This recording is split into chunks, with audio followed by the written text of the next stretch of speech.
Hi and welcome to the patch 7.3 survival guide. In this video I'm going to go through all the new gameplay introduction changes coming in patch 7.3, but I'm not going to cover aspects of the storyline. That's going to come in the next video. So when it comes to resources, first of all, nether shards will be of much less use. One of the vendors will be relocated to Argus, where they will offer better baseline items for a different currency, obtainable from Argus content such as the new invasion events. In addition, this vendor will sell specific relics, allowing you to target which slot you would like to upgrade. For example, if you only want to get fire relics, then you'll be able to do this, though RNG still determines the traits and item level above that of the guaranteed 910. Blood of Sargeras will not be obtainable from Argus content, but instead you get Primordial Sargerite. This is the reagent required, amongst other things, to upgrade your crafted gear to 935. In addition, loot from dungeons is going up by 20 item levels. There are new gathering nodes on Argus, and just like at the start of an expansion, these will be worth a tidy sum indeed for trade to begin with. There is no flying on Argus, however, so you'll have to run and glide around the hard way if you're a gatherer. There is new champion armor gear which will not just boost item level by a small amount, but boost it to a set level from nothing, and then you can use the normal boost after that if necessary. Make sure you have your champions in order before launch ready for the new missions. For those still leveling alts in Legion, especially from low level, one of the new missions grants an heirloom neck. There are different types of troops which can be used on the new missions, which may be obtained by doing quests on Argus, but more especially with order resources from your Order Hall Quartermaster. When it comes to artifact power, once again we'll be wanting more of it, much more of it. Not simply for small gains on our Concordance ranks, but for tangible boosts to our relics. I covered details of the Netherlight Crucible in a separate video on the same playlist, but the point is we have a new baseline artifact level to aim for, level 75. After this you can settle down again. When 7.3 hits, you will no longer have to do any quests to get your third relic slot or the new artifact traits on new characters.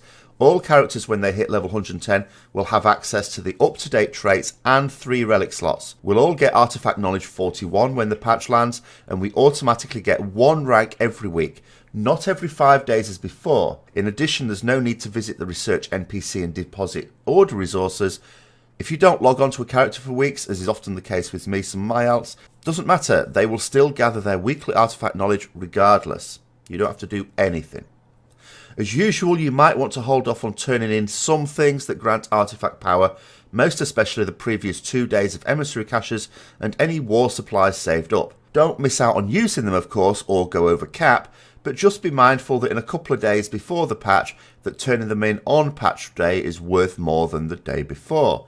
It's not going to make a massive difference, so don't overstate it, but every little helps. When it comes to Argus itself, one of the main surprises with the launch of patch 7.2 in the Broken Shore was mob scaling according to item level. It wasn't in direct proportion, so high item level characters still had an easier time of it, but not by as much as you'd expect. Having been on Argus with a range of item levels on various characters, I seem to have a pretty rough time of it with my low item level characters.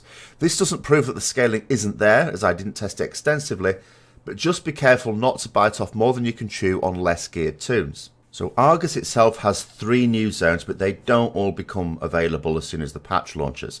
It's going to be time gated over 3 weeks. In the first week they'll be releasing the first 2 zones along with all the storylines necessary in there and the world quests that are going on in there as well, so especially for rep that's going to be really important.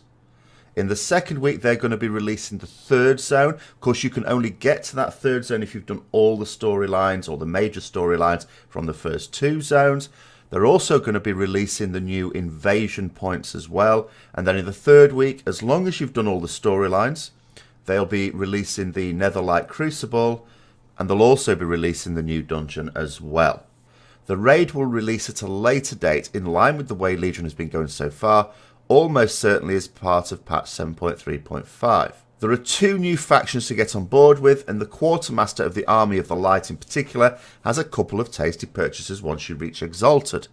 This includes the permanent augment rune, much as with the case in the previous expansion. As such, if you have large stocks of defiled augment runes, I'd think about selling some of them while you still can.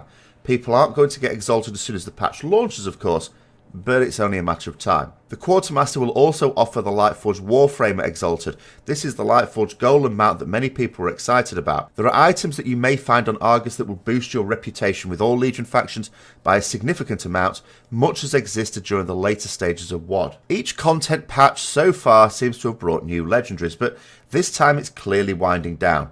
There is a new legendary, but it's just one, and you don't get it as a random chance as with most of the others. It's an automatic quest reward for defeating the final boss of the raid. As such, this is more patch 7.3.5 content, I suppose, than 7.3.